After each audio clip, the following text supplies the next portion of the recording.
this tonight. That was very considerate. We're going to do a quick meeting tonight, so we'll have time for our speaker.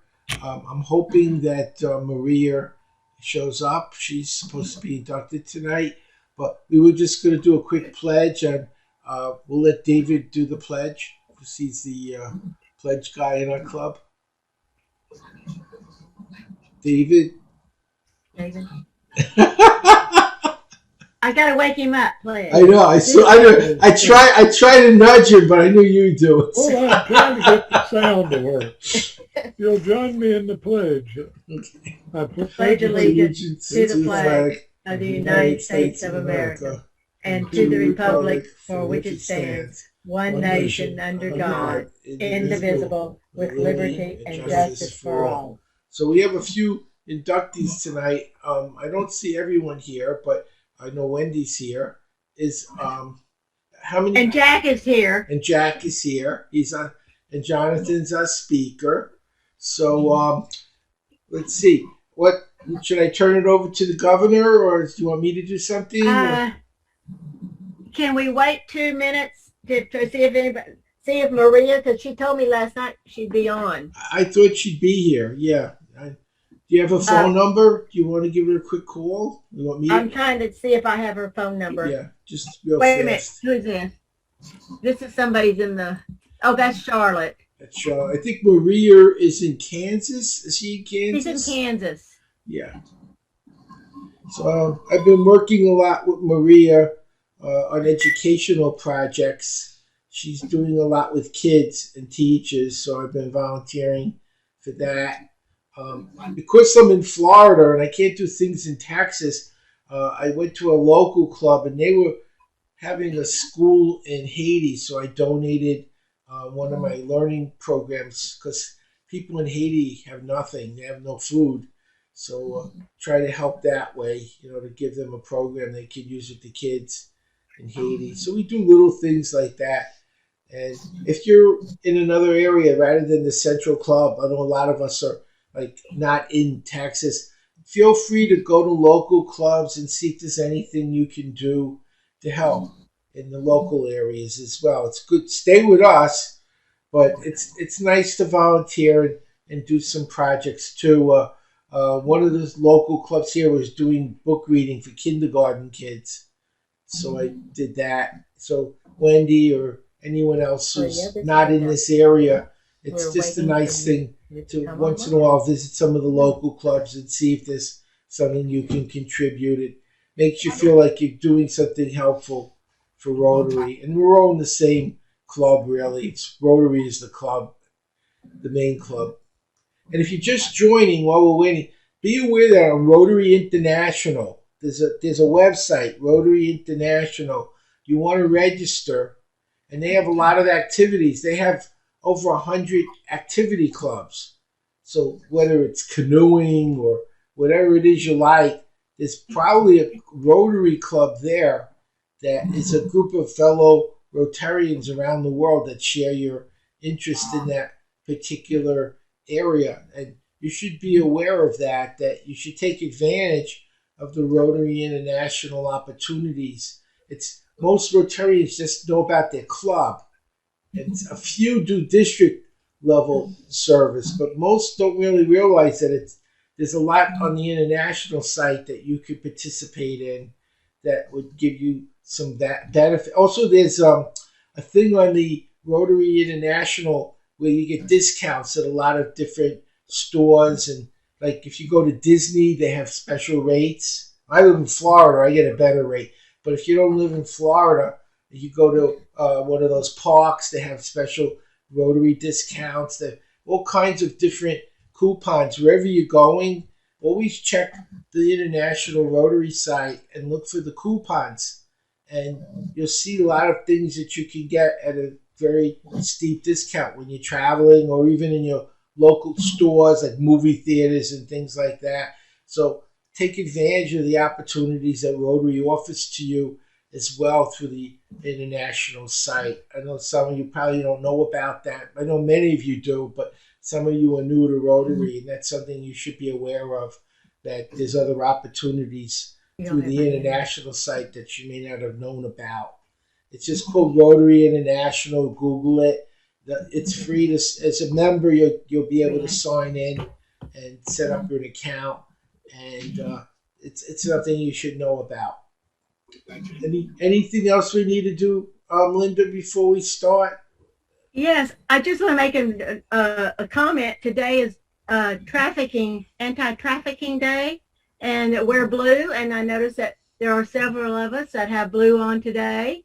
So anyway, I just want to make mention of that. And we are going to be collaborating with the Suicide Prevention Club. Okay, very good, Kent. On January the 29th, there's some sort of a training thing, and we're going to be participating in that, and we'll be getting the information to y'all so you can join in on that training. So I think if we want to go ahead, I could not get a hold of Maria, and Sushma I know was busy. She's doing exams, so maybe, and of course it's 2 hours earlier over there. So anyway, but if we want to go ahead and have Max, our district governor, induct Wendy and Jack, it'd be great. Thank you, Max. You're muted. You're muted, Max. Max, he's not muted, but we can't hear you, Max. Oh, she's not muted. Check your microphone. It's not connecting.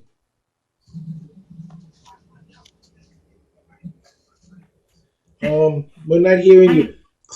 Right click on your speaker icon. Now she's unmuted. Right click on your speaker icon and see what the settings are on your microphone. Oh, she's eating. It might not be on high enough. Jericho, you have to share.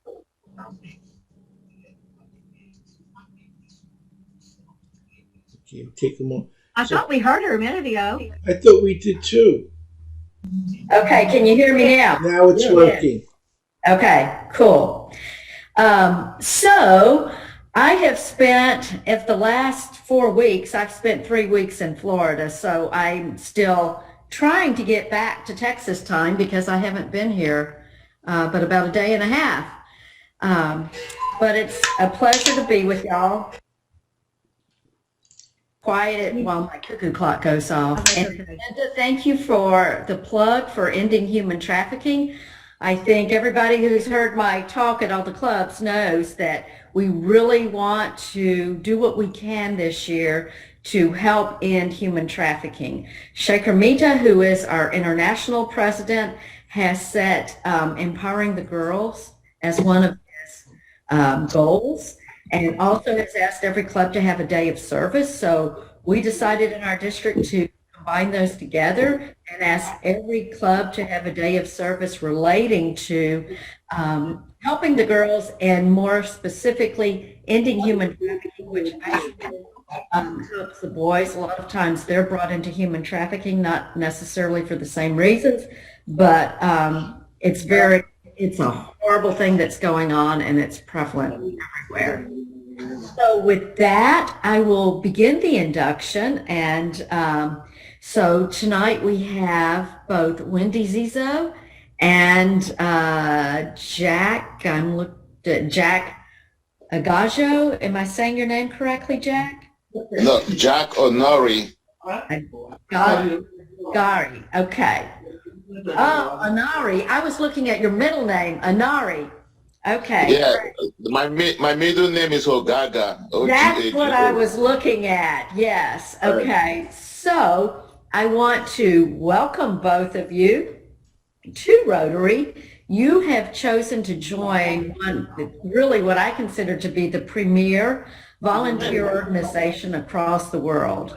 By agreeing to become a Rotarian, you are saying that you want to live by our 4-way test.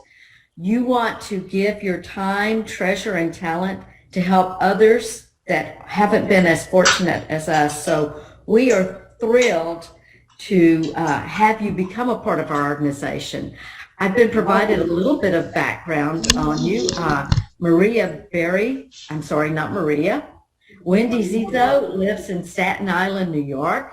She's a building inspector with the New York City Fire Department, and she is a CEO of Full Aspect. She was a recording and performing artist, a self-love coach, an author and speaker, and she was at Times Square on New Year's Eve to see the ball drop. So, Wendy, you cover all the bases, and you know how to have fun too. So, Yeah, that was fun. good to have you as one of our members. And then, secondly, Jack Anari is with Merck. And as a laser operator, he has expertise in media, writing, photography, creating content, and creating concept. His brother is also a Rotary Club president in Nigeria. So, Jack and Wendy, I ask you, are you willing to become Rotarians and join us by promoting the service above self of Rotary and live by our 4-way test? Yes. Yes. In that case, I declare both of you as Rotarians, and congratulations and welcome to this club and to our district. Thank you so much. Thank you so much. I appreciate it. Much appreciated. Thank you, Max. It's a gift Linda's for me, coming so to. I'm happy. Linda's coming. And I just saw a thumbs up from Flash, and one of the words of advice he gave me before I officially became governor is he said, Max, you need to have 3 things always available. You need to have your elevator speech. You need to have an induction ceremony. And I can't remember what the third one is, but he said, you need to be able to do these on the fly and not refer to notes. So, third one was you have to remember. yeah, I always plug that one. It's an age thing. I just want you. Max, why don't you tell us about your awards that you won? Why, thank you, Linda. For those of you who don't know, I'm a competitive dancer. And for 2 years now, I've been preparing for our Worlds event, which was held in Orlando last week. And this is where dancers from all over the world, and we didn't, of course, have that as many from outside of the U.S. as we normally have, but I competed in 8 different dances for an overall. I did take the world championship for advanced female dancers over the age of 50. And we did have one woman from Spain that I was competing against. So it was worldwide, but not quite as many from other countries as we would normally have. But I am still on cloud 9. I have worked my tail off to get to this. I have finished second more times than I can count. So it was a really good feeling to be announced. Congratulations. Congratulations. Congratulations. Thank you. Thank you. And I know you have a program coming up, and I had another obligation tonight. So if it's okay with all of you, I'm going to sign off. And I wish you much luck and success in your club. And I'm so glad to hear you've got a human trafficking project that you're working on this month. Thank you for coming. Thank you. Thank you all. Thank you. Bye-bye. You're welcome. So I just want to let you know that Linda and David are coming out to Orlando next week, and I'm going to sign the papers as the president for your new membership while you're here, while she's here. So that'll help, because I have to sign everything, and she'll be here, so it'll be easier for me to do when she comes here next week. And we want to welcome we'll mail those to you, and you'll get your Rotary pin and all the information about Rotary. And if you need any, I'm going to put my cell phone in the chat box if you need to call me for any reason. If you need something, that's my cell phone. That's my direct line. And I'll give you my email too. Just if you have a question. If I can't answer it, I know Linda can. Linda knows everybody and everything about Rotary, much more than me even. She's a past governor. By the way, that's a big honor. I don't know if you realize having a governor bring you in is not typical in most clubs. Most clubs It's not done that way. But Linda knows everybody, and so that's how that happened. It's because of Linda. So thank you, Linda, for doing that for our new inductees. I'm going to introduce our speaker. Let me get to his bio. I just need a second. And it's Jonathan. Jonathan is going to be talking about psychology-based sales, negotiation, and soft skills. So I'm going to mute myself, Jonathan, and at the end we'll unmute ourselves. If you like, we can ask questions if you're comfortable. Usually the speaker could go for up to 30 minutes. And if you want to share your screen, it's up to you. But there's a button on the bottom in the middle. It says share screen. And if that's something you would like to do, not every speaker does, but if you'd like to do it, you're free to share your screen and show any PowerPoints if you have them. Okay, thank you. And I'm going to mute myself so you take over. Appreciate it. And yeah, after 2020 and 2021, I got really familiar with Zoom. So that's all good. I don't need to share any thing, but I'm going to exit. There we go. So yeah, hi there. Welcome everybody. My name's Jonathan Pritchard, and I am mostly used to two-way conversations. So I see this less as I'm going to give you my thoughts fully formed like Athena from the head of Zeus, and more of a conversation about what it is that I've got a lot of experience in. So to give you some context of what that is, my full-time day job, how I make my living, is as a consultant for companies like BP, State Farm. I've worked with Discovery, and I basically call myself an audience engagement specialist, which is basically, it's just a fancy way to say I'm good in front of a crowd. That's really it. And I'm pulling on my experience as a performer. By the age of 23, I think I had done something like 13,000 shows already. It's fun, Howard, that you are in Orlando, because my first job outside of college, I got my degree in painting, of all things. So that always is a fun answer. Did you get a degree in psychology? I'm like, nope, painting. But anyway, once I graduated college, I moved to Orlando, where I worked at a magic shop there in Universal Studios. So between 15 to 20 shows a day, 6 days a week for a couple of years, and you rack up a lot of flight time in front of audiences. And I discovered pretty early on that being able to deliver a message to an audience is remarkably valuable to a lot of companies. So I do that at trade shows as the person standing in the booth, and then draw a crowd. I'll entertain them for about 10 minutes while weaving in their marketing messaging to help pre-qualify their people, and then hand off the leads to the sales team there. I also do sales training for large corporations, banks, and companies like that. And yeah, that's pretty much it. So my background as a performer is a specialty called mentalism. So basically, I make large audiences think that I can read minds, which is why my name, I always put it as icanreadminds.com. That'll forward you to my personal site. I've entertained the troops overseas in South Korea. I've performed on the Strip in Vegas at a Caesars company, the Link Casino there on the Strip. I've been out for America's Got Talent and Penn and Teller Fool Us. So I've been around the block a time or two and I've met a lot more people than most folks have.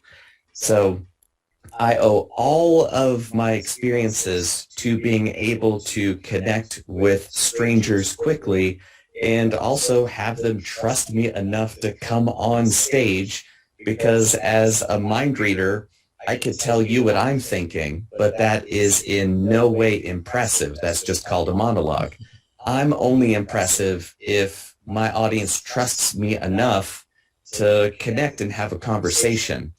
And I've found that a lot of salespeople and marketers and leaders kind of lack the soft skills of being able to really genuinely connect with people, whether they're employees or clients or customers. So I've just kind of dedicated my life to helping the right people connect, whether I'm the conduit or the catalyst, doesn't really matter, just as long as the right people find each other. So we can go in all sorts of different directions if you want to. But basically, I would love to be able to have a conversation with you about my background, experience, clients, any kind of questions that you've got around communication, sales, negotiation, anything really. Can I ask one quick question? Yeah, please do. I noticed the I Ching Hua on your arm. I studied the I Ching. I was going to ask you, which one is it and what does it signify? It is the 63rd trigram, which signifies kind of the moment after a big project is done and before you've moved on to the next one. So imagine you've just crossed a river and you've gotten to the other side and you take a minute to breathe. It's that pause that it's about. However, this is a perfect example of communicating exactly the wrong things. Because for me, I'm a comic book nerd.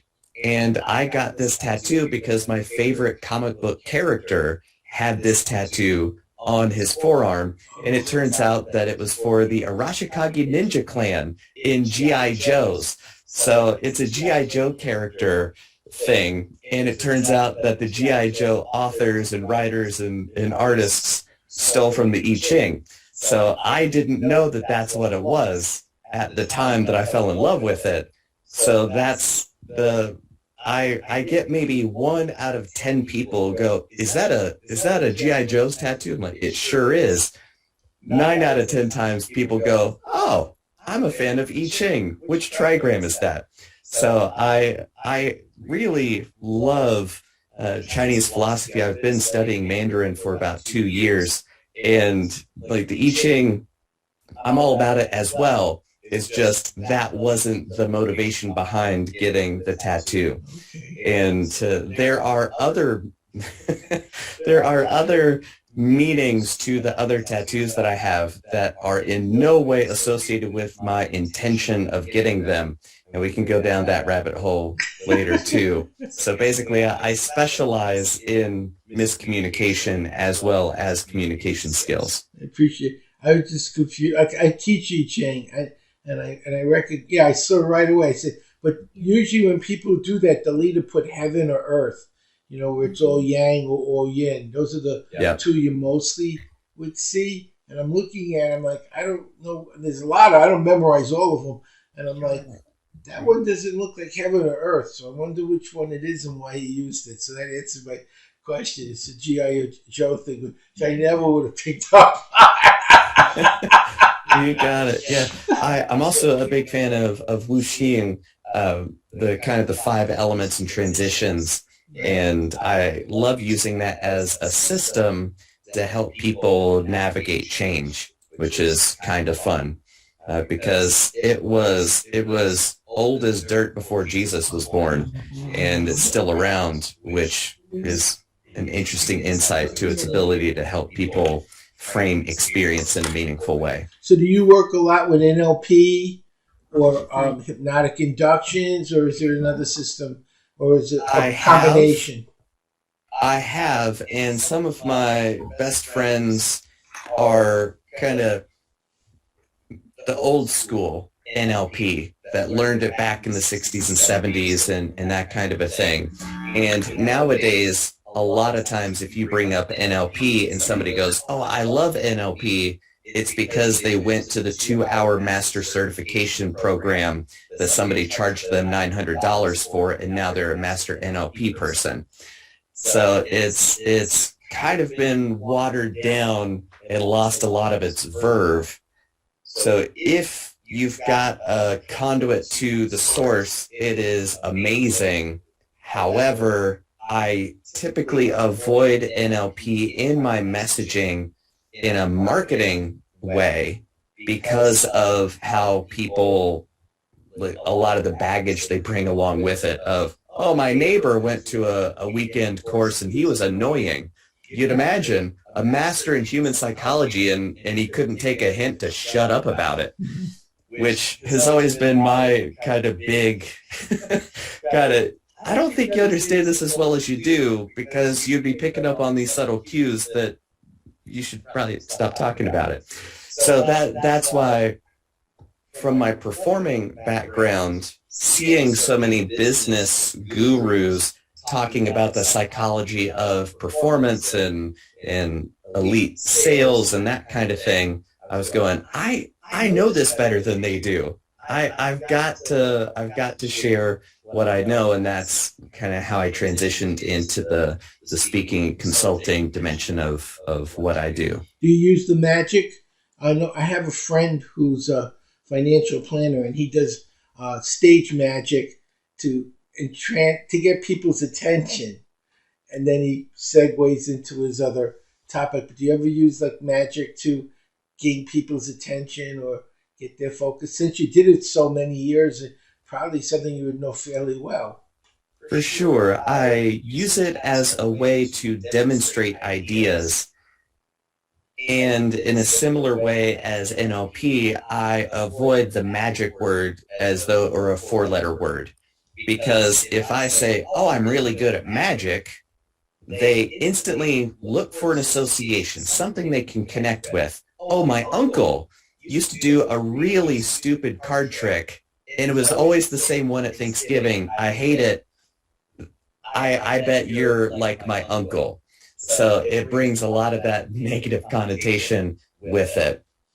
Whereas if I present myself as a business consultant to help companies improve their bottom line, it just so happens to be through the power of applied psychology, as learned from 15 years of traveling the world.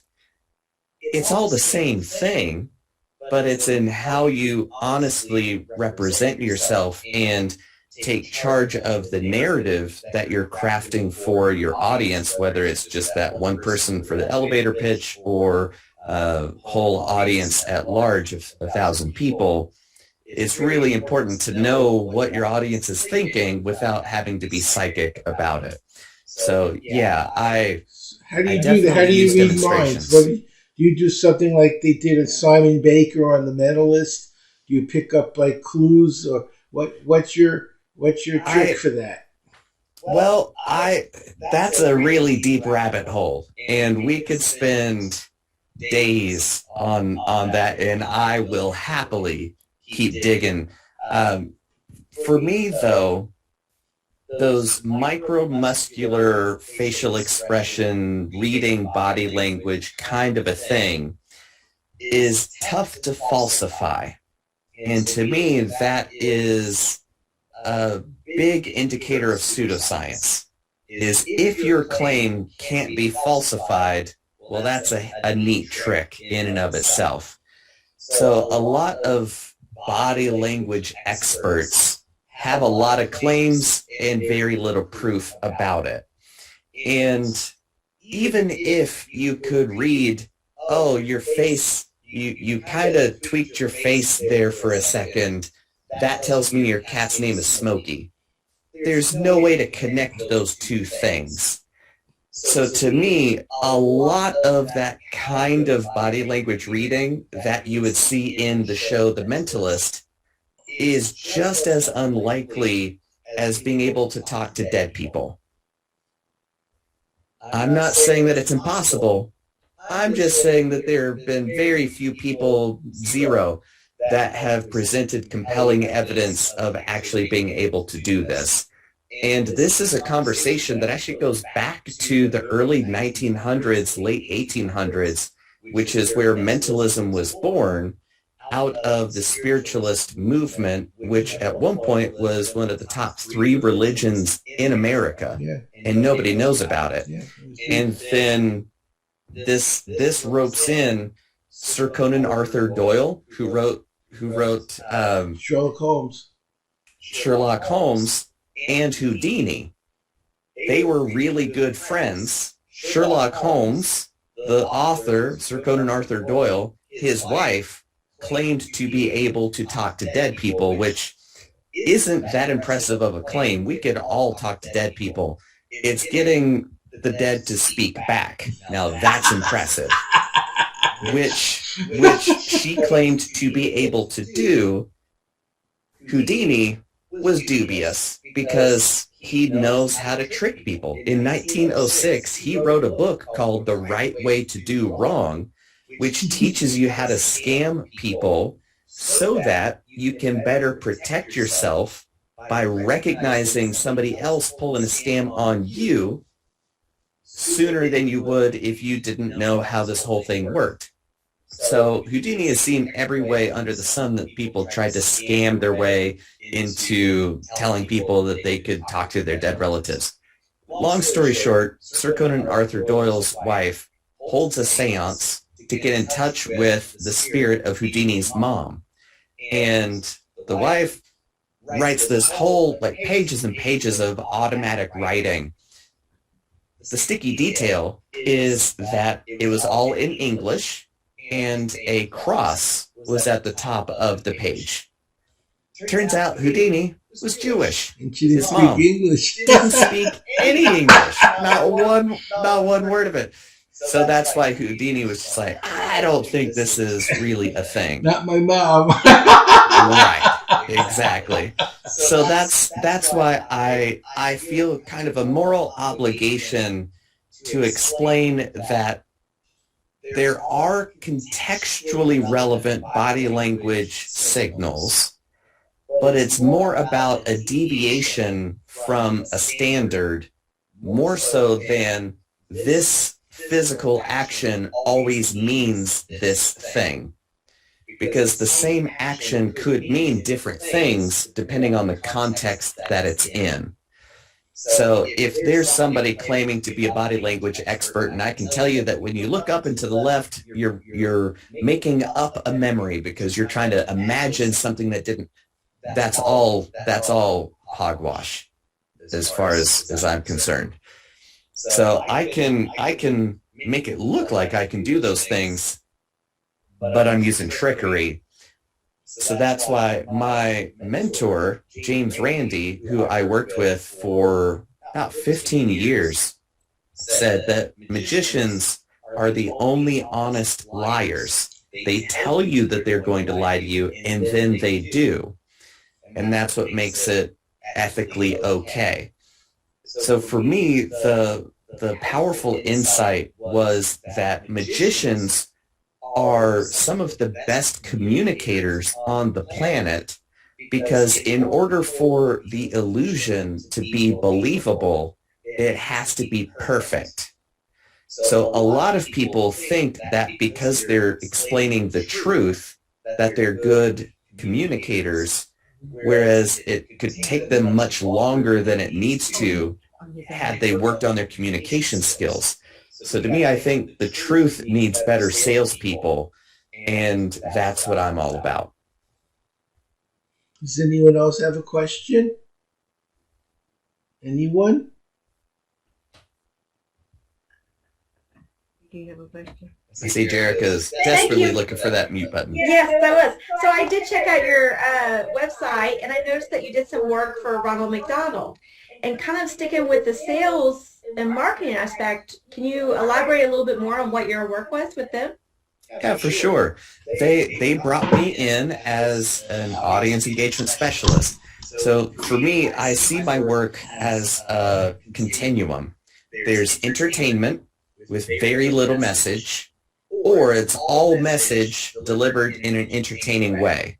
So where do you want that slider to be? So the HR director had seen me at an HR meetup where I was a speaker much like this, and she goes, the talk was fun, but I just want you to do your mind reading stuff. Could you just entertain us? Because it's been a really tough year. and we want to communicate to everybody that works with us how much we value their work and presence and ability to just stick with it through a really tough year. I mean, that's what 2021 was all about. So I was their fun. So I did a whole 70-minute mind reading show through Zoom for all of the employees of the Ronald McDonald House to give the employees the experience of being appreciated. Wow, they brought in this Vegas performer just for us to actually do a show. This wasn't a recording. This wasn't just everybody go watch this YouTube video. He was actually talking to me. We actually got to interact. So that kind of two-way street is a lot of fun. So that's what I did with the Ronald McDonald House, which is why the quote from her was, "I'm in awe of how you controlled the audience, because we got a lot of strong personalities in this group, and that's the longest I've ever heard them shut up. Like, that was amazing." Could you demonstrate? Can you I maybe cut off some of that from demonstrate? the quote. Could you maybe demonstrate on someone what you do in this situation? Not the whole thing, but just take one person and kind of show us what you do. Yeah, for sure. Howard. No, that's okay. Yeah, well, I only work with volunteers, no victims. There are no victims here. Consent is marvelous, and this is a two-way street. So I would love to work with anybody that's willing to help out. Someone But you do volunteer. need to I be did a lot of willing talking. volunteer. Maybe someone else would like. If they don't, why doesn't someone volunteer? Because they don't Well, want to make Wendy me. and Derek I'm curious. All right. Wendy is Okay. volunteering. So Wendy, you just volunteered yourself. I did. So one of my favorite tools to use since I was about 6 years old is a deck of cards, because there are things in life that are true that we can't understand. And to me, that's a deeply terrifying thought. So if you don't sleep tonight, I'm sorry. But it's kind of like a deck of cards. The math on it is just mind-numbing. Because when I was 6 years old, I figured, there's got to be a couple hundred ways that you could mix up a deck of cards and have the cards arranged. But it's really 52 ways times 51 ways times 50 ways times 49. And if you multiply that number out, basically there are more ways to arrange a deck of cards than there are atoms in the universe. So even though a particular card will only be in one of 52 places, the cards around it, near infinite ways that it could be arranged, right? So those potential relationships are near infinite. So to me, that's a really cool demonstration of potential versus reality, right? Because reality exists, but not all of what could be real exists. Make sense? Yes. I mean, this is the kind of stuff that keeps me up at night, right? So it's functionally infinite. Every single time that I'm mixing up the cards, it's a completely new way that they are arranged. And it's not just a once-in-a-lifetime kind of a thing. It's literally a once-in-a-universe arrangement. Because you could mix up a deck of cards 1 second since the Big Bang and still not repeat any ways that the cards are arranged. Right? So to me, that's the kind of stuff I like thinking about. Make sense? Indeed, yes. Okay. What did you have for breakfast this morning? A juice, like a juice drink. Like A juice drink. natural juice, like a juice fruit. Okay. All right. Smoothie is a better way to put it. Smooth. That's the fancy way of saying it. That's the fancy way. For me, it's a fruit juice. Yeah. All right. Now, I looked through the cards, and based on your answer, I have a single statement that I can make that I feel very confident about. And that is, you are going to stop me on the 4 of clubs. I'm not going to tell you where it is, but you're going to stop me at the 4 of clubs. And I want this to be your decision. Don't let me browbeat you into just going along with it, because I want this to be your choice so that when you go to sleep tonight, you know that I wasn't working any influence skills or anything like that. Sound good? Sounds good. Okay. So I'm going to, can you still hear me? Sometimes the gain is kind of low. Okay, good. So the card that I take off will not be the card that we're going for, because you'll see it and you'll be like, I want that one. We'll work with the card that you don't see. So anytime that you want, you say stop, and we will stop. Okay.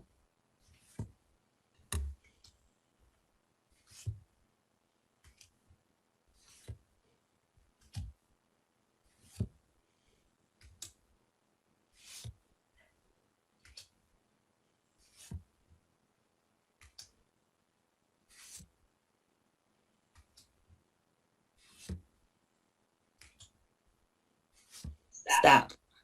Okay.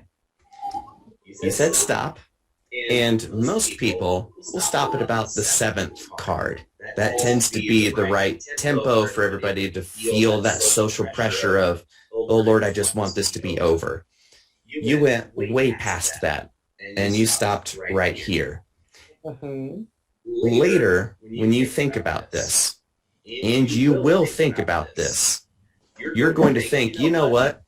If he had given me a chance to change my mind, knowing what I know now, I would have for sure taken him up on it. And I don't want that to destroy your brain. So knowing what you know now, do you want to stay here, or do you want me to go some more cards, thereby altering the entire trajectory of the universe? No pressure. No, we can stay here. You're sure? Yes. Okay. So you stopped at this card. Had you gone one more, what's that, the 8 of hearts? Had you gone 2 more, 6 of spades? But you stopped at this card and no other. Mm-hmm. You would be happy that that is absolutely true and your decision. Yes.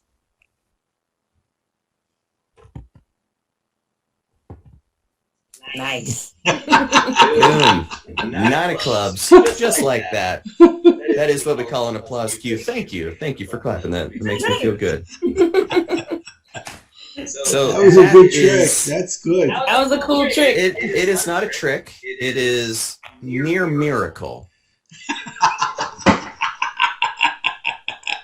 That is pretty darn good. Pretty darn good. I mean, I stopped at the number specifically. I stopped at 12 because tomorrow's the 12th and it's my birthday. So, Nice. Happy early birthday.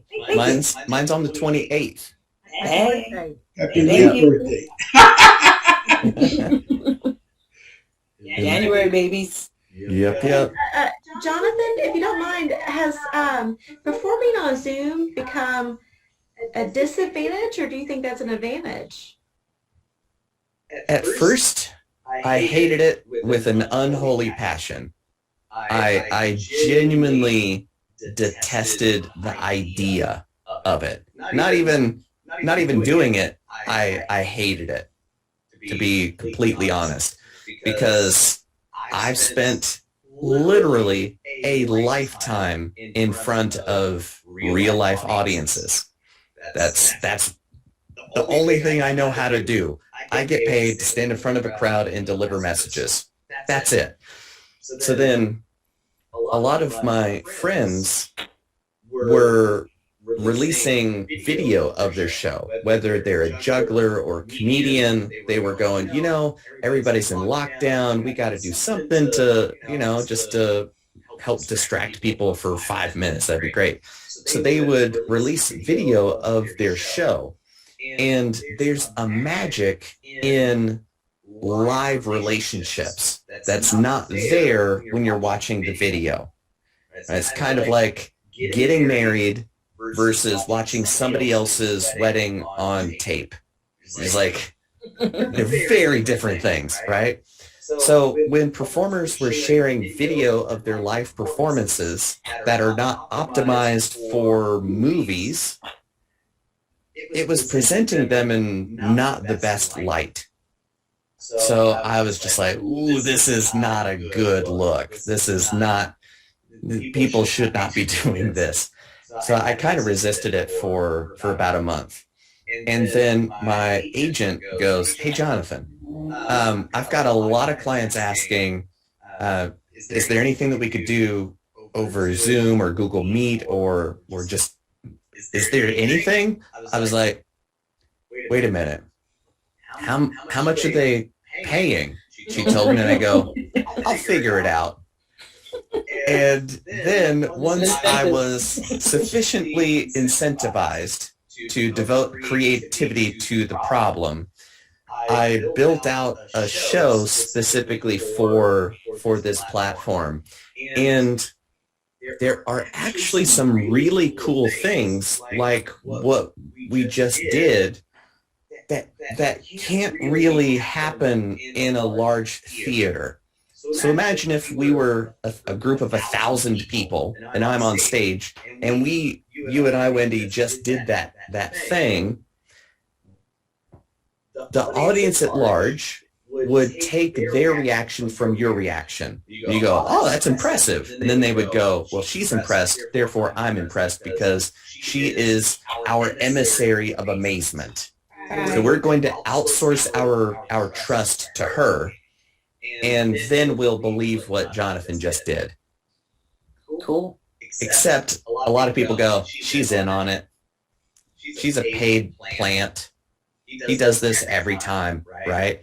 So on Zoom, you're right here. It's like every single person is just 3 feet away from me the whole time. So everybody gets a better seat on Zoom than you would get even in a 20-person intimate kind of parlor show that I put together for kind of VIP hospitality suites at trade shows. Yeah. So in a way, there are just a lot of cool things that you can do over Zoom that you can't do in a live performance that I didn't appreciate until I was elbow deep into it. It's not a thing where I want the rest of my life to be this.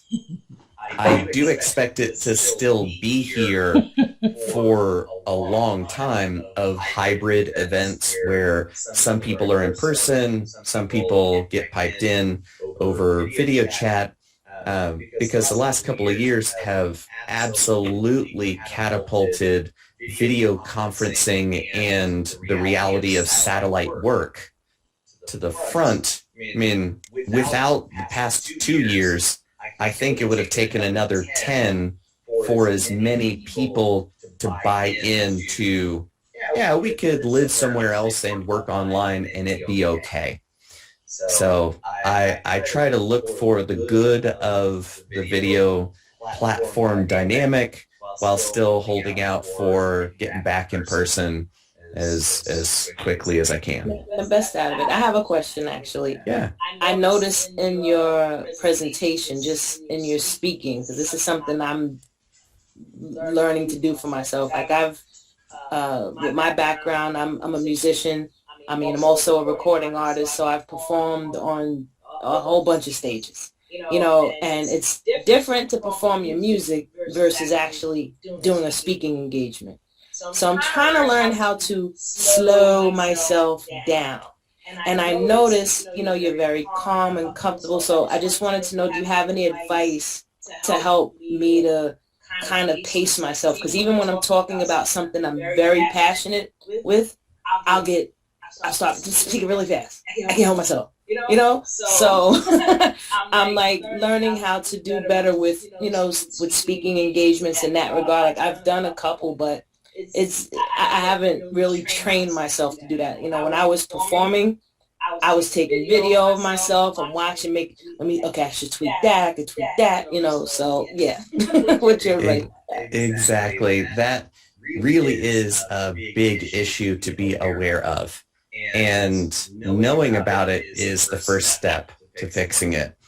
One of my friends is a hypnotist, and his whole branding is one word Chris, because he speaks so fast that everything gets put together and you can't even understand the word that he sent, right? So he knows that about himself, and he's kind of built that into his branding. That still doesn't help his audience understand what in the world he's saying. So knowing that you speak quickly and that the passion will get you faster, scripting things out is actually really good. Another thing to remember is slow is faster to get your audience to the destination of understanding what it is you're trying to communicate. Okay. Because I'm naturally really introverted. I am just fine being home by myself for 3 weeks, not seeing a single soul but my wife. I'm totally fine by that. Being in front of a crowd is a learned behavior. Yeah. So I've learned to be an outgoing introvert. So my behavior is outgoing, but my batteries are recharged by myself. Yeah. So none of this came naturally to me. And I have had to slow my speech down too. And my college debate teacher helped me with that. And he says, listen, Jonathan, if you need to get your audience somewhere and you're driving the car, you've got to slow down enough to where they can get in the car with you. Okay, that makes sense. So he means that in terms of relatability from a human standpoint, from an idea standpoint, finding common ground. Have you ever noticed that everybody's like a person? You're like, I've noticed that people are like people too. Now that we're on the same page, now let's move forward from there. So in terms of understanding, you've got to be on the same page. But also on pace, because if you're ordering takeout and the person asks for your phone number, you've said your phone number a bazillion times. So you're going to rattle it off. 702-997-3383. The guy on the other end of the phone, this is the first time he's hearing it. And he got 7. And now he's going to go, okay, what was that again? So now you've got to repeat yourself maybe 2 or 3 times. So the fast way of speaking winds up taking you 4 or 5 times longer than just slowing down and letting people hear it for the first time. Then you know, oh, I'm giving them enough space to process what I'm saying and to still follow. So there's that fine line that you've got to walk. Too fast, they can't keep up, they check out. Too slow, they're too far ahead of you and you're just boring them. So you got to walk that line. Then you start paying attention to your audience of, are they checking out? Well, then I'm going too slow, so let me speed up. Or are they just kind of going, oh my God. Then, right? So you just learn to read your audience and give them the time and space to digest it. Because, yeah, a lot of times if I had a comedy bit that I wanted to put into the show, I would think that it wasn't working. And it wasn't, because I wasn't giving it enough time for the audience to understand why what I was saying is funny. Like, I used to have myself introduced as Psychic of the Year 2037. That's hilarious. But one, a lot of people would just go, oh, congratulations. And 2, a lot of folks would just be off to the next thing without realizing that that was a hilarious joke. And so knowing that you go too fast, just slow it down, and you can still harness that passion and excitement, and that will keep people enraptured because they're just like, oh, she loves this so much. I care about it too. Yeah.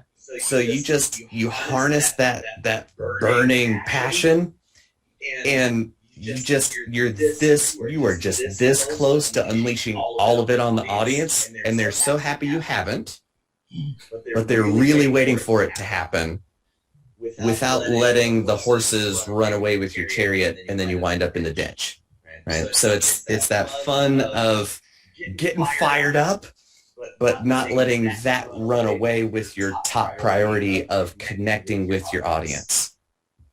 Got it. Thank you. I appreciate that. You're super welcome. It's something I had to go through myself too, and I deeply appreciate being seen by you. Well, thank you, and same here. But I had to learn how to slow myself down. Even recording music, it's I'm going to the beat. So yeah. Howard, we have a few minutes left. I'd like to say thank you to Jonathan, but does Jack or Wendy have anything they want to say about our club or joining us or their ambitions or anything like that? Yeah. Personally, I'm happy to be part of the club. I'm grateful that I've been given this opportunity to be part of it, and I look forward to do much with my talent and my gift. Thank you. Thank you. Thank you. Yeah, I'm extremely grateful to have been connected to this, with divine intervention, how I met Howard and everything, and he connected me in with this. I'm very grateful to just be here in general, alive and breathing. Like, I'm going to be 25-year-old 39 tomorrow, and 17 years of cancer survivor. So, like, a lot of things I get to celebrate. So being a part of this, I'm definitely grateful for that, and I'm looking forward to sharing what I'm here to bring to the world, teaching people about self-love and how important that is, and how deep it can go. Also with the books that I've already published a book about my stage 4 cancer experience, now 17 years. So that book is already published, but I'm currently working on the audio book to put that out as well as revise the book and publish that as well. And a few other books I also will be publishing shortly. So I'm just looking forward to bringing all that awesomeness to the world, to teach people just better ways to connect with themselves and fall in love with themselves. That's my thing. You're 25, Miss Wendy? 25-year-old 39. 39. Okay, I was like, you're young. 25-year-old 39. Well, When your the busy day gal. job is. I'm a fire protection inspector with the New York City Fire Department. That pays the bills and takes care of me and my daughter. My daughter's in college. She's in her 3rd year at college right now. She mentioned the ball drop. Yeah, I actually got to work the ball drop. So, and I was actually on TV by accident. It was by accident. Like one of my coworkers spoke to the co-host, and she was like, "Hey, come on, get in the camera with us." And I got the audio, the visual of it's hilarious. So that was fun. But I'm definitely looking forward. This is so cool. Thank you. Thank you. We're honored to have both of you in our club and look forward to your further participation and everything. So Great. Thank you. So I'm going to close then. First, I want to thank everyone for coming, and I thank our speaker, and thank our new members for joining. And we always close our meetings with the 4-way test in Rotary. So we'll do that now. And it's first, is it the truth? Second, is it fair to all concerned? Third, will it build goodwill and better friendships? Fourth, will it be beneficial to all concerned? And then the last one we say is, will it be fun? And by the way, Linda, I saw, I was speaking at the Land Rotary, and they made a new banner for Rotary, and they have a 5th one, which is actually from Rotary. It says, "Will it be fun?" Oh, really? Yeah, I actually Okay. saw that. They actually printed. I don't know where you get it, but I thought you'd want to know that. Thank you, everyone. We'll meet again in 2 weeks. Welcome my new members. I gave you my contact information. And John, if you'd like to join, we're always looking for members. Rotary is a great way to meet people as a speaker, because as you're traveling around, there's clubs all over the world, and it's a great way to meet the movers and shakers in a lot of the communities, the mayor, the school superintendent, the person in charge of hospitals, their own Rotary. So it's a great way to network, and when you're a member of any group, they have to let you attend any meeting anywhere in the world. And our group's particularly good because it's online. You don't have to buy a meal, which could cost a couple of $1,000 a year. A lot of the meals are $15, $20. You add that over a year, it adds up. We don't pass a bucket around, so you don't have to put any money out. So it's less expensive, but you get all the benefits of Rotary, and it's a great organization. They do a lot of good things around the world to help people, which is one of the reasons I joined. As a speaker, I like it because if you can't make a meeting, we record it. You come at your leisure. And a lot of people can't join because they're traveling, so that's what I love about our club. But usually I'm here because I book the speakers. I try to be here anyway. And you're the president. And I'm the president. That's another reason I'm here. Sometimes I'm speaking in another club. That's why I don't come. Other than that, I'm here. I want to thank everyone for coming. I enjoyed it. I hope you did too. It's a new year. We have lots of good things coming this year. Hopefully this virus will start to abate now that everyone's getting sick. Hopefully that'll be the final thing. I hope all of you get a shot. I don't want to be political, but Rotary is sponsoring polio shots all around the world. So Rotary really does believe in vaccinations. They do work. That's why polio is disappearing, and we want you to be here. We want you to be safe. We want you to be healthy. So hopefully you'll do something for yourself. And it helps the doctors and the nurses. If people get shots, they don't overwhelm the hospital. So even if it isn't for you, it helps them in the community. So they have beds, people who have other problems. So just think about it. I don't want to get political. Rotary is non-political. But stay safe, stay healthy. Have a wonderful new year, and I'll see you all in 2 weeks. Take care. Bye, everyone. Thanks, everybody. Bye. Bye.